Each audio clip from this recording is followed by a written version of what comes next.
m'interroge ce jour sur la question de l'obsolescence du statut des chercheurs du ministère de la Recherche scientifique et de l'innovation, vieux de plus de 40 ans dans ce pays. Comment comprendre qu'on passe le temps à faire des toilettages, des amendements, mais jamais on ne pense revenir en arrière, histoire de mieux travailler et de mieux donner la possibilité aux Camerounais de pouvoir développer avec l'esprit d'innovation leur pays. Comment comprendre la non-révision du décret numéro 80/275 du 18 juillet 1980 portant sur le statut des chercheurs datant de 1980. Ce texte, signé par Amadou Babatoura Idio, ne constitue plus un cadre juridique permettant aux chercheurs de libérer tout son potentiel d'innovation.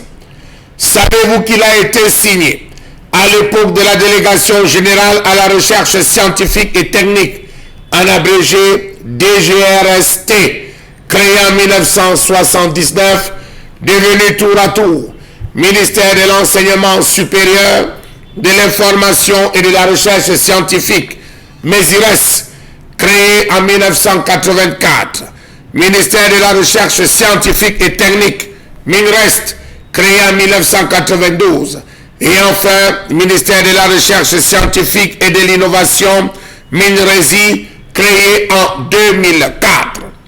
Entre la DGRST 1979 et le MINRESI de 2020, les conditions de recrutement, les missions et le cadre institutionnel du travail du chercheur ont littéralement et absolument changé.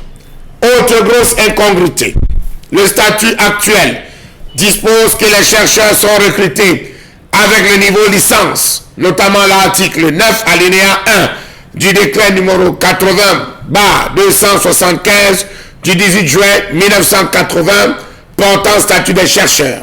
Or, sans être encadré juridiquement, le niveau de qualification au recrutement des chercheurs a été relevé ces dernières années au niveau master.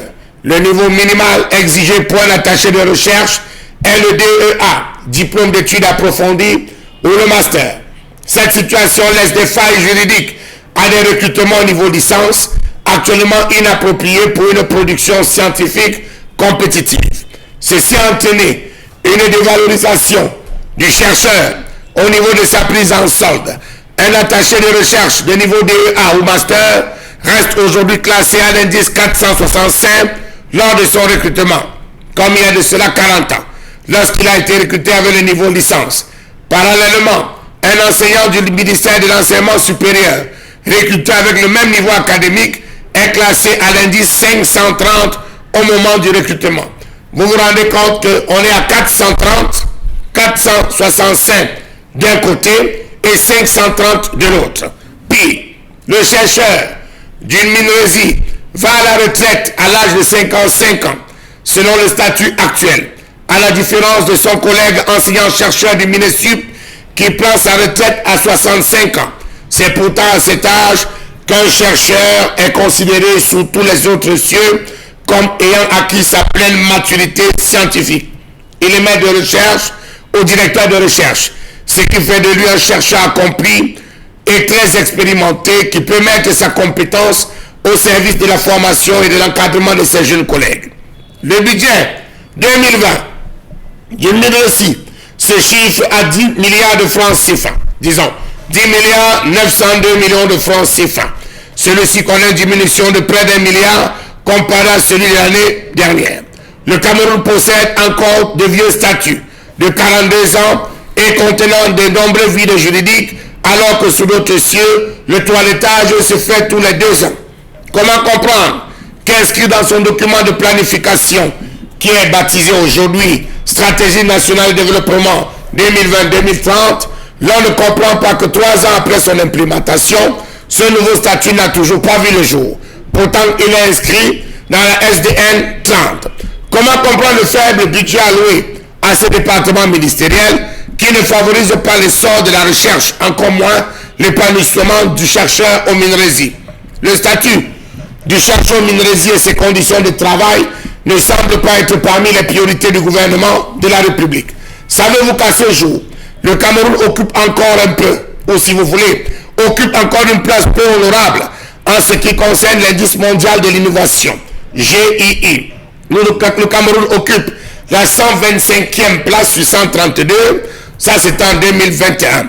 Pourtant nous avons de la compétence, mais nous sommes fragilisés par l'insuffisance du financement de la recherche. Un statut qui date de 42 ans ne peut nullement susciter l'esprit de créativité et d'innovation pour l'émergence du Cameroun, comme celui envisagé par le chef de l'État, un Cameroun nouveau à l'horizon 2035. Comment n'ont-ils pas compris que la recherche se veut dynamique et mouvante? Ainsi, faire véritablement face aux nombreux défis de l'heure. Comment comprendre qu'il a accordé trimestriellement une prime dite de modernisation de la recherche, non pas à ceux-là qui exercent l'activité de recherche à plein temps, mais plutôt aux enseignants-chercheurs des universités. La gouvernance de ce pays ressemble beaucoup plus à une navigation à vue, dans ce sens où les vrais chercheurs, ceux qui travaillent pleinement n'ont pas de moyens, et à ceux qui se battent dans les universités, on octroie semestriellement une aide à la modernisation, à la recherche, avec tous les noms de baptême qu'on veut bien lui donner. La recherche scientifique et l'innovation sont les matières premières du développement. Les mettre en second plan nous laisse croire que notre cher et beau pays se plaît dans son état de développement actuel. Comment faire des programmes de développement sans s'appuyer sur les résultats de la recherche? Il s'agit d'un ensemble d'étapes permettant de passer du laboratoire de recherche à la production industrielle en usine, et ça c'est le rôle des instituts de recherche du minerai, notamment l'IRAT, l'IMPM, les mines Promalo et j'en passe. Ces différentes structures n'ont pas d'argent, mais les enseignants-chercheurs de l'université ont eux de l'argent qui est mis à disposition. Comment le comprendre? Un pays comme le nôtre doit prendre conscience. L'atteinte de l'émergence en 2037 passe par un environnement économique concurrentiel à travers la création de nouveaux produits. Pour cela, il faudrait un cadre idéal pour les chercheurs afin de booster leur potentiel d'innovation.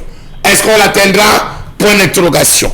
Toujours est-il qu'il faudrait non seulement nettoyer les textes, le statut du chercheur, mais en plus mettre véritablement des moyens pour permettre aux chercheurs, ceux-là qui travaillent à plein temps, ceux-là dont on voit les fruits, parce que fruits il y en a, on voit les fruits, d'avoir un peu plus de moyens pour pouvoir permettre au Cameroun d'être, si vous le voulez bien, émergent.